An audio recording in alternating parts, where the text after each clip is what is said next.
The air was thick with the smell of salt and seaweed, a familiar scent that had been ingrained in my memory since birth.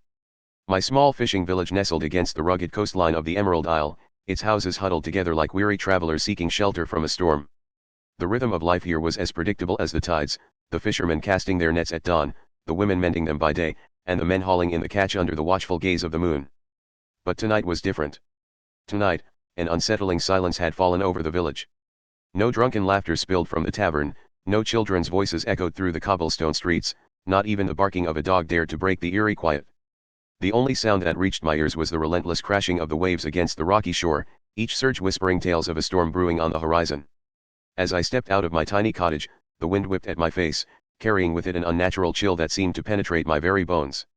A dense fog rolled in from the sea, swallowing the village whole and creating an oppressive atmosphere that was both suffocating and exhilarating. The ground beneath my feet felt oddly soft, as if the earth itself was trembling with anticipation. My heart pounded against my ribs as I made my way towards the harbor. The air grew heavy, making it difficult to breathe, and a sickly sweet scent began to mingle with the smell of salt and seaweed.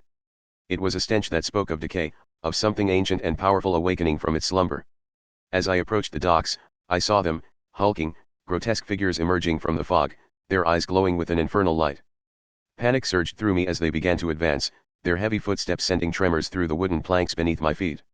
Their skin was a sickly green hue, covered in thick scales that glistened ominously under the pale moonlight. Razor-sharp claws protruded from their fingers and toes, glinting like shards of broken glass. The creatures' mouths were filled with jagged teeth, each one stained crimson with the blood of countless victims. I knew then that my village was lost, consumed by an ancient evil that had slumbered for centuries, only to be awakened by a force unknown. As I stood there, frozen in terror, I could hear the screams of my fellow villagers echoing through the fog, a haunting symphony of despair and agony that would forever haunt my nightmares.